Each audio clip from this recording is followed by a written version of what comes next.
rigorous lectures and that style of things. And the opposite of that is the plan for history. As I said, UCAS have issued clarification that they don't mean anything like, my learning style is auditory or visual. My Myers-Briggs personality type, that's having.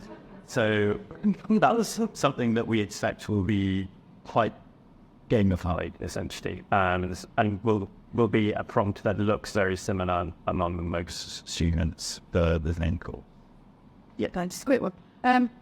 My sort of question is to do with the changes. Do you think there's going to be a contingent of students that will fall foul of these changes compared to in previous, what sort of scoop might there be for those students? So with regards to teacher references, yes.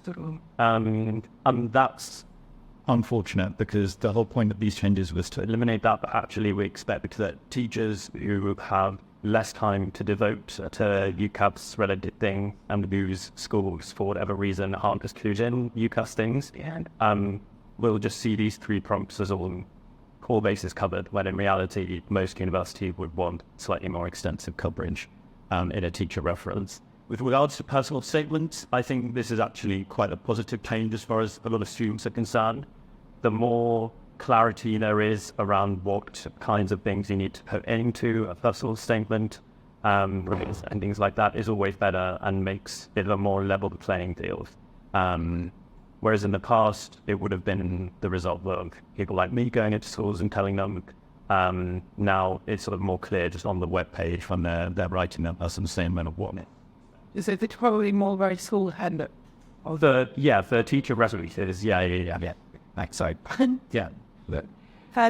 You're right, Mary. So I understand that the prompts are helpful and that helps to have more qualities.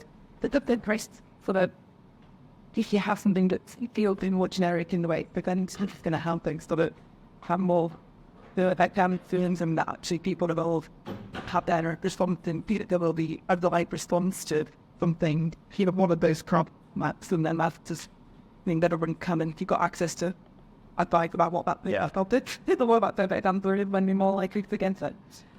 Yeah, so for certain prompts, I think that's certainly true, but that is kind of being viewed as a necessary evil. So as I said, the preferred learning styles point, we're just expecting that to be very standard across the board for most students, but actually that's not something that was really mentioned. That's one of the things that wasn't really mentioned in personal statement prior to the changes. But in regards to the other prompt, there is still a sufficient degree of flexibility and the ability to express your own personality and your interests. So when you're saying, you're preparedness for the course you've done, prepare for some students on history, they'll have a real interest in Middle Eastern history, and for some not a real interest in Napoleonic history. And those two will obviously be very different. And there's, I would say, sufficient scope for personality in those sections. I agree, and I hope that it can detail that. But if you're on the moment, you need to put it back to them girls and doing a bit of it on board, perhaps it's you're not about the same chance by the time they actually wait and sweep all the bottom. Yeah, I would say insofar as that is a problem, that's a problem that already exists, if that makes sense. Just the comparison is more overt, sort of in the way we conceive of it, because we can directly compare the prompts. But in terms of directly comparing styles on statement before, it was sort of very obvious as to which students were hitting the mark and which ones weren't. But no, I think that's definitely right, that it might be more overt, the comparison on certain prompts. But yeah. It's... Apologies, I thought we had many. No, that's right. At the question about overseas students who had English as an English language, we take something like the IELTS exam to show they had the same level of English to study in the university. I understand that a program that actually from like the student prestige of international speaking still for understand. Yeah. In terms of British universities, is the I just know how to bread and to look into them that relates to English. Is IELTS thing is the main cloud take to writing a speaking? Yes.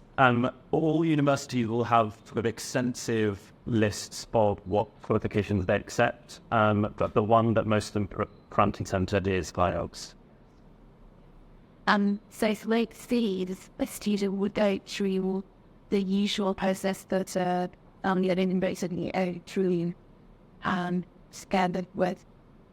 schedule with the IELTS exam. They like advice and that kind of agent he might answer process.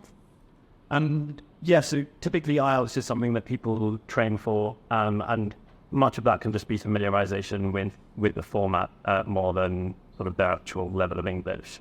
But when they apply, all other aspects of the application process are virtually the same. There's a couple of technical differences because obviously they're applying with a country, but they would then just provide proof of their IELTS level and their qualification when they apply to petition bits.